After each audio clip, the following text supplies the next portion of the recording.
주님께서 여러분과 함께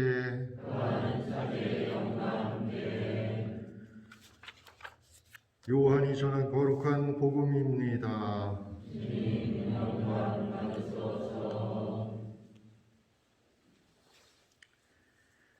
파스카 축제가 시작되기 전 예수님께서는 이 세상에서 아버지께로 건너가실 때가 온 것을 아셨다.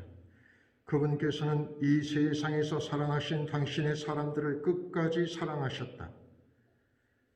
만찬 때의 일이다. 악마가 이미 시몬 이스가리옷의 아들 유다의 마음속에 예수님을 팔아넘길 생각을 불어넣었다. 예수님께서는 아버지께서 모든 것을 당신 손에 내주셨다는 것을, 또 당신이 하느님에게서 나왔다가 하느님께 돌아간다는 것을 아시고 식탁에서 일어나시어 겉옷을 벗으시고 수건을 들어 허리에 두르셨다. 그리고 대야에 물을 부어 제자들의 발을 씻어주시고 허리에 두르신 수건으로 닦기 시작하셨다. 그렇게 하여 예수님께서 시몬 베드로에게 이르자 베드로가 주님께서 제 발을 씻으시렵니까? 하고 말하였다. 예수님께서는 내가 하는 일을 네가 지금은 알지 못하지만 나중에는 깨닫게 될 것이다 하고 대답하셨다. 그래도 베드로가 예수님께 제 발은 절대로 씻지 못하십니다 하니 예수님께서 그에게 대답하셨다. 내가 너를 씻어주지 않으면 너는 나와 함께 아무런 몫도 나누어 받지 못한다. 그러자 시몬 베드로가 예수님께 말하였다. 주님, 제 발만 아니라 손과 머리도 씻어주십시오. 예수님께서 그에게 말씀하셨다. 목욕을 하니는 온몸이 깨끗하니 발만 씻으면 된다. 너희는 깨끗하다. 그러나 다 그렇지는 않다. 예수님께서는 이미 당신을 팔아넘길 자를 알고 계셨다. 그래서 너희가 다 깨끗한 것은 아니다 하고 말씀하신 것이다. 예수님께서는 제자들의 발을 씻어주신 다음 겉옷을 입으시고 다시 식탁에 앉으셔서 그들에게 이르셨다. 내가 너에게 한 일을 깨닫겠느냐? 너희가 나를 스승님 또는 주님 하고 부르는데 그렇게 하는 것이 옳다. 나는 사실 그러하다. 주님이며 스승인 내가 너희의 발을 씻었으면 너희도 서로 발을 씻어 주어야 한다. 내가 너희에게 한 것처럼 너희도 하라고 내가 본을 보여준 것이다. 주님의 말씀입니다. 그리스도님 참여합니다. 참 예수님, 이 주님 만찬 미사, 그러니까 예수님이 돌아가시기 3일 전, 정확하게 얘기해서는 한 30시간 전 정도 될 겁니다. 그런데 어쨌든 그 목요일 날 밤에 아주 짧은 시간 안에 엄청 여러 가지 일들이 있었습니다.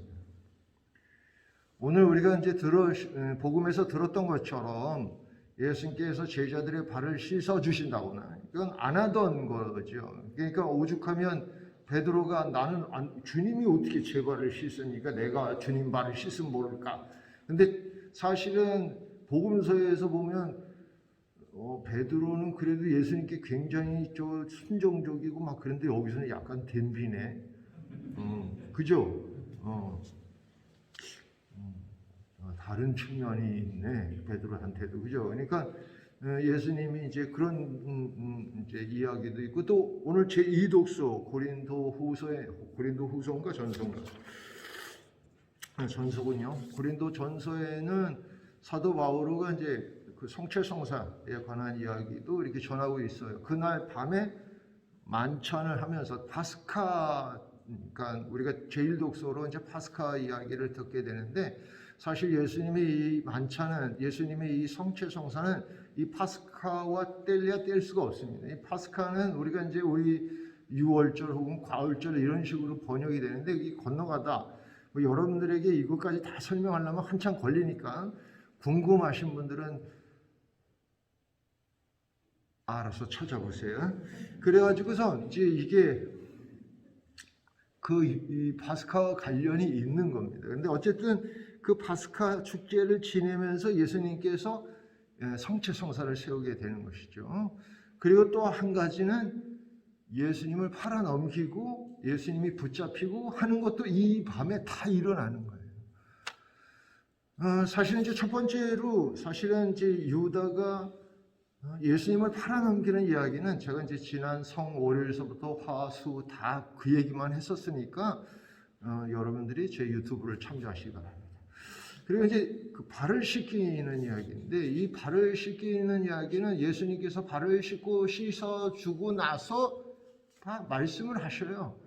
내가 너희의 스승이고 주님이고 그런데도 불구하고 내가 너희의 발을 씻어줬으니까 너희도 그렇게 하라는 겁니다. 그런데 이게 하나의 모델 같은, 그러니까 하나의 본보기로 보여준 것인데 사실은 다른 많은 것들도 마찬가지예요.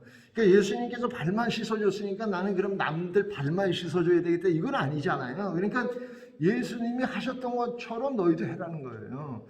그러니까 예수님은 가장 낮은 자세로 가장 필요한 사람들에게 가장 필요한 때에 가장 필요한 모습으로 사셨다면 너희도 그렇게 하라는 거예요. 그러니까 우리에게 하는 말씀이신데 우리도 예수님께서 제자들의 발을 씻어주신 것처럼 우리도 서로 씻어줘야 됩니다. 우리가 위로가 필요하면 어떻게? 먼저 위로해야 돼요. 우리가 용서가 필요하면 먼저 용서하라. 다 복음에 나오는 얘기입니다. 제가 이제 새롭게 하는 얘기가 아니에요. 그리고 만일 우리가 누구인가에게 인정받고 싶다 그러면 먼저 인정해 줘야지 되지요. 내가 사랑받고 싶다 그러면 어떻게? 사랑해 주라는 겁니다. 예수님께서 우리에게 주셨던 많은 것들을 우리가 하느님께 돌려드릴 필요까지는 없어요. 제가 이제 매 연중 감사송 중에 목요일 날마다 제가 하는 감사송 4인데 거기에는 그런 얘기가 납니다. 주님께서는 우리의 찬미가 필요하지 않아요. 주님께서는 우리가 찬미한다고 해도 뭐 그게 달라지는 게 아니에요. 하느님은 하느님이시니까 우리가 하느님께 뭐 막 이렇게 해주신다고 하느님이 좋아하고 뭐 그러는 게 아니란 말이에요. 그러면 우리가 찬미를 드리고 감사를 드리고 영광을 드리는 이유는 뭐냐? 우리 자신을 위해서 이렇게 하는 거예요.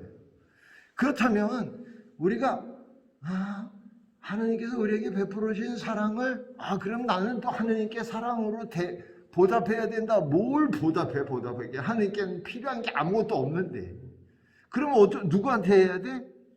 우리 서로 해야 한다는 것이죠. 그래서 오늘 예수님께서 이 발을 씻어주신 겁니다. 또 발은 실은 저는 이제 얼굴 닦는 수건으로 발도 닦거든요. 근데 왜 그러냐면 얼굴하고 발하고 왜 차별을 해?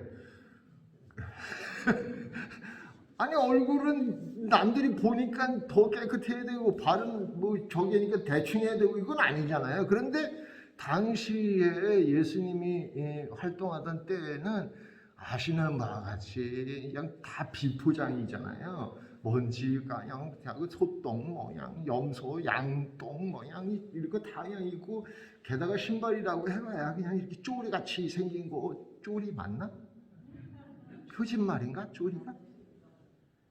이렇게 슬리퍼? 우리말로는 뭐라고 그래? 그래 어쨌거나 다 알잖아 우리, 그죠? 그런 거 신고 그랬으니까 엄청 더럽단 말이야. 근데 그거를 씻는다 그러니까 베드로는 사실 속상하죠. 부끄럽죠. 그러니까 실제로 발을 씻어주는 일은 엄청 더럽고 그런 거를 손을 대는 거예요.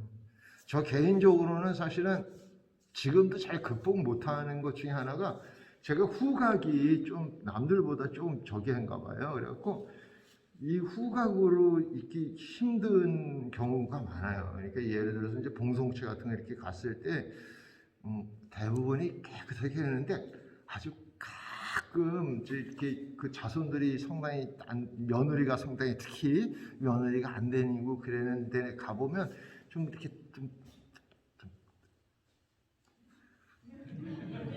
그런 데가 좀 있어요. 그래가지고 이제 그런 데 들어갈 때부터 제가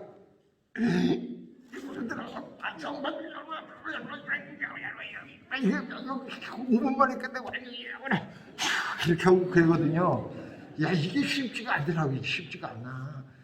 그런데 예수님께서 기꺼이 그 더러운 발, 양똥 묻은 발, 먼지 구덩이 있는 발, 그걸 다 그냥 소중하게 얼굴 닦아주듯이 이렇게 닦아주는 거라고. 그러니까 이게 쉬운 일은 아니에요. 그런데 우리가 반드시 해야 하는 일이에요. 왜냐하면 예수님께서 하신 일이기 때문에. 끝으로 중요한 것이 이제 성체 성사를 세운 일이에요. 예수님께서 당시에 이제 빵을 드시고 우리가 이제 미사 때마다 하는 겁니다. 그런데 여러분들이 이제 개신교회들이 가끔 그 예배당 사람들이 이제 그 보면 제가 그 어쩌다가 예배당 그 TV를 보니까 무슨 성찬례라고 지네도 뭐 빵하고 막 포도주하고 이렇게 하고 그러더라고. 뭔 짓인지 모르겠어. 그건 아니거든. 이게 실제로 성체 성사를 이루는 일은 시공을 초월해서 지금 일어나는 일이에요. 그러니까 예수님께서 그때 세우신 것은 그때 그냥 하나의 쇼 케이스 뭐 이렇게 보여주는 그런 게 아니라 그 시공을 다 떠나서 하느님께서 빵과 포도주의 모습으로 우리에게 오겠다는 것을 완전히 각인된 시간이란 말이에요. 그래서 항상 미사를 지내게 되면 시공간이 사라지고 바로 예수님과 함께 언제나 만찬을 하는 바로 그때로 돌아가는 것이죠. 그래서 예수님께서 빵으로 피로 포도주로 우리에게 오시는 거예요. 그래서 우리가 사실은 이 팬데믹 시대에 미사 참여를 잘 못하는 것이 어쩌면 가장 큰 불행이라고 생각해요. 우리가 성체 성사를 모시는 것을 통해서 우리는 우리가 의도했던 것보다 훨씬 더 큰 은총을 받는 하나님과 완전한 일치를 이루는, 그러니까 끊임없이 예수님의 성체를 받아 모시면 여러분들한테서 그리스도의 향기가 날 수밖에 없잖아요. 제가 이제 그 냄새에 예민하다 그랬잖아요. 제가 이제 젊었을 때 중국에 이렇게 이제 가면 그 왜 말 못하겠네. 여기다가 다 이게 되니까 말을 못하겠네. 그 특유한 이 냄새, 막 있는데 실제로 그 냄새가 뭐 처음만 좀 이렇게 나지 그 다음에는 뭐 잘 모르잖아요. 근데 그런 냄새가 왜 나겠어요? 그런 음식을 먹기 때문에. 우리나라 사람들 서양 가면 무슨 냄새 난다? 그런 거 먹어서 그런 거잖아요. 우리가 김치, 뭐 마늘, 뭐 이렇게 보쌈 할 때 뭐 그 돼지만 먹나 거기 그냥 넣어갖고 막 이렇게 하고 막 그게 냄새 나는 거잖아요. 근데 우리가 성체 성사를 자주 모시면 여러분한테 무슨 냄새가 나겠어? 그리스도의 향기가 나는 것이. 그래서 이 성체 성사가 우리에게 중요한 하나의 선물이라고 생각을 합니다. 이제 이 성체 성사를 세우시고 예수님께서 겟세마니에서 기도하실 때 이제 그때 붙잡혀 가서 그 밤에 모든 일이 다 일어나고 이제 내일 우리가 이제 3시에 십자가의 길을 하게 되는데 그 십자가의 길을 하기 전에 이미 십자가를 지기 시작하는 겁니다. 오전 9시부터. 그래갖고서는 이제 사실은 그렇게 먼 길은 아니에요. 이제 여러분들 예루살렘 가신 분들은 아시겠습니다만, 그런데 그 멀지 않은 길을 어렵게 여러 번 넘어지고, 꼭 3번 넘어진 건 아니고 여러 번 넘어지고 막 힘들게 해갖고, 왜냐면 너무 많이 여러분들 패션 오브 크라이스트 보셨잖아요. 거의 막 실사에 가까운 거예요. 그러니까 너무 많이 맞고 그래가지고서 이제 쓰러지고 막 이러면서 거기 가셔갖고 십자가에 지고 그리고 돌아가신 시간이 3시라는 거예요. 그래서 오늘 이 밤은 우리가 한편으로는 예수님의 큰 사랑들을 기뻐하고 다른 한편으로는 우리도 호시탐탐 시시 각각 때때로 예수님을 다시 한번 십자가에 못 박혀 버리고 마는 것은 아닌지 하는 반성, 이 두 가지가 필요한 밤입니다. 아멘.